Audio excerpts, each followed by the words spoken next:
Nós precisamos orar, irmãos. Nós precisamos orar. Parece uma verdade que é tão facilmente dita nas igrejas, pelos pastores, mas é tão difícil de viver essa verdade e ver essa verdade sendo vivida pela igreja. Nós precisamos orar. Se nós queremos ter um avivamento, se nós queremos ter a experiência de ter a presença manifesta de Deus andando conosco, com a igreja, para que sejamos uma igreja viva, uma igreja pujante, uma igreja ativa, uma igreja que traz impacto para a sociedade, nós precisamos orar. Veja que esta responsabilidade não está reservada para os ministros, nem para os levitas. Deus está falando, se o meu povo, que se chama pelo meu nome, eu já disse, todos nós somos povo de Deus, esta é a nossa identidade. Pedro, quando estava escrevendo para a igreja, e a igreja universal, ele diz, olha, vocês são povo de Deus, então se vocês são povo de Deus, vocês precisam de um avivamento, e para ter esse avivamento, primeiro é preciso se humilhar, e humilhados, vocês precisam orar. Porque se eu disse que nunca houve avivamento sem humilhação, da mesma forma nunca houve. Parece o Lula falando, né? Nunca antes na história deste país, nunca antes na história do mundo houve um avivamento sem humilhação e sem oração. Se a reunião de oração na nossa igreja está na UTI, se nós abandonamos o altar da oração e não temos prazer em buscar a Deus, isso prova que o nosso coração está cheio de orgulho, de que lá dentro nós achamos que não precisamos de Deus, que não queremos Deus.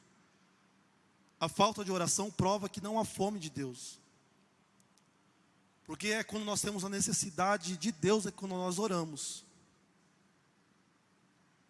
Porque às vezes nós estamos atrás das bênçãos, daquilo que Deus pode dar, daquilo que Deus pode fazer, daquilo que Deus pode transformar, daquilo que Deus pode enviar, daquilo que Deus pode socorrer, mas dificilmente procuramos a Deus por quem Ele é.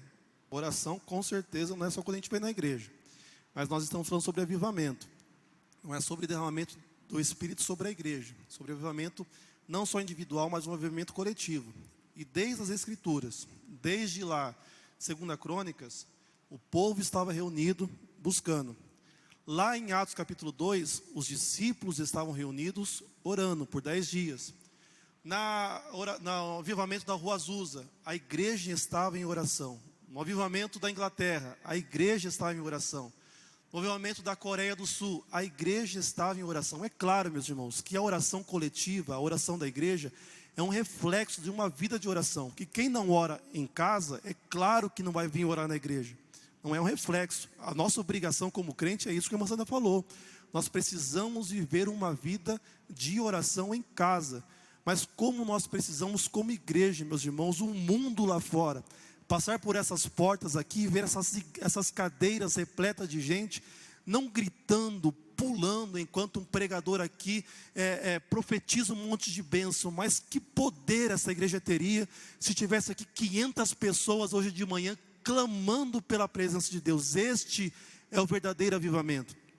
É esse o impacto que uma igreja pode gerar numa sociedade. Enquanto eu estou sozinho orando, irmã Sandra, é verdade, eu posso receber a presença de Deus, eu posso receber a santificação do Espírito Santo, eu posso gerar um impacto em torno das pessoas que eu estou vivendo, mas quando uma igreja é avivada, é o avivamento de Londres que eu vou falar agora. Então, por exemplo, lá no século XVIII, a história diz que a Inglaterra estava afundada no pecado, na corrupção, na imoralidade. O povo inglês se orgulhava da prostituição. A cada 6 casas, 4 eram casas de prostituição. O povo se orgulhava da sua carnalidade, da sua sensualidade, da sua corrupção, da sua prostituição. Parece um país que nós vivemos, não parece?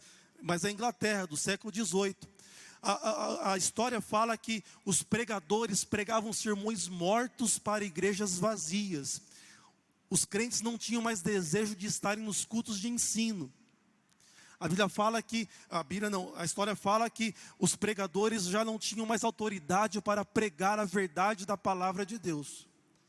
Mas então a história fala que 5 jovens, lá na Universidade de Oxford, começaram uma reunião de oração. E eles oraram, 1738, se não me engano, o ano inteiro. Senhor, faz de novo. Aviva a tua obra, aviva a tua igreja, aviva a tua obra, aviva a tua igreja, aviva a tua obra. E no dia 31 de dezembro de 1738, às 3 horas da manhã, aqueles jovens foram revestidos com o poder do Espírito Santo. Eles, diferente dos ministros daquela época que pregavam sermões mortos, eles iam para a rua, em caixotes. John Wesley, George Whitefield, vocês pesquisem a história desses homens de Deus, e eles pregavam. E o povo chorava, o povo se contristava, porque a pregação deles não era: olha, você é o espelho de Deus, você é uma joia rara, você é bonzinho, você é bonitinho. A pregação deles era: arrependam-se, vocês vão para o inferno. Deus é um Deus que se ira todos os dias, mas há um caminho de salvação. E a Bíblia fala que aqueles homens cheios do Espírito Santo pregavam, e o povo começou a aceitar a Jesus. Aqueles que se ocupavam da prostituição deixaram a prostituição, aqueles que se ocupavam das drogas, das bebidas, deixaram as bebidas. E a história fala que a Inglaterra, não foi a igreja, a Inglaterra foi transformada porque uns jovens oraram por avivamento. Então a igreja precisa ser forte na sua reunião de oração. É muito bom orarmos em casa, irmãos. É fundamental nós orarmos em casa como crentes. Mas como é poderoso uma igreja que ora junto. Eu posso ser o maior guerreiro que existe. Eu posso manejar muito bem as minhas armas. Eu posso ser muito bom com a minha espada, com a minha lança, com o meu escudo. Mas eu não consigo destruir um exército. Mas um exército, juntos. Eu posso ser fraco em algumas coisas, mas o irmão é mais forte que eu em outras coisas. Orando juntos. Meus irmãos, nós podemos mudar a história de Barretos. Eu não estou falando aqui de fábula, de mentirinha, de mito. Eu estou falando da verdade da palavra de Deus. Nós precisamos orar por um avivamento. Porque Deus é um Deus que responde a oração. E não só responde a oração, Deus é um Deus que responde com fogo. Então, meus irmãos, orar, orar, orar, orar, orar, orar, orar. Esta é a condição para recebermos um poderoso avivamento. Se o meu povo, que se chama pelo meu nome, se humilhar e orar. Eu fico imaginando, irmãos. Nós começamos a reunião de oração hoje pela manhã. Tínhamos aqui cerca de 30 irmãos, mais ou menos, né, pastor Escapolã? Se no final de 3 meses nós terminarmos esta oração com 100 irmãos aqui orando, o que será que Deus vai fazer no nosso meio? Se o meu povo, que se chama pelo meu nome, se humilhar e orar. Mas notem que existe ainda uma terceira condição. O texto diz: de avivamento pessoal. Pessoal é experiência. O avivamento, ele é sempre produto do coletivo. Deus sempre aviva uma coletividade, aviva uma nação, aviva uma igreja. E bem dito pela irmã Sandra e complementado pelo senhor, a oração na igreja, ela é reflexo de uma vida de oração em casa. Se a pessoa não tiver o hábito de orar em casa, ela não vai ter forças para orar na igreja.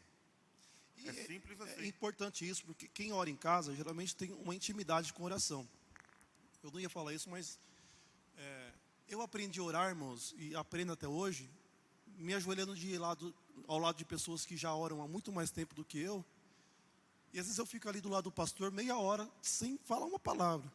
Deixa eu ouvir o pastor orar. Então é muito bom, e eu quero convidar os irmãos que têm essa prática de orar em casa e têm essa intimidade com Deus, venha para o templo orar. E ao chegar, alcem as suas vozes em oração. Porque nós temos jovens que precisam ouvir vocês orando. Principalmente os mais velhos. Eu aprendi a orar ouvindo as pessoas de cabelo branco da minha igreja de joelhos orando. Eu aprendi a orar ouvindo a minha avó Lícia, que me trazia para o círculo de oração aqui em Barretos, na 24. Ela, fique do meu lado aí, sentado. Não vai correr nem brincar, vai me escutar orar. Eu aprendi a orar com o meu avô Cristóvão, me levando nas vigílias aqui em Barretos, nas chácaras que tinha aí, que eu morria de medo de ir, mas ele me colocava do lado dele: você vai me ouvir orar. E nós aprendemos a orar. Então venha para a casa de Deus. E ao vir para a casa de Deus, dobre os seus joelhos. E não ore para você. Alce a sua voz. Alguém pode estar te escutando e aprendendo a orar. Amém, irmãos?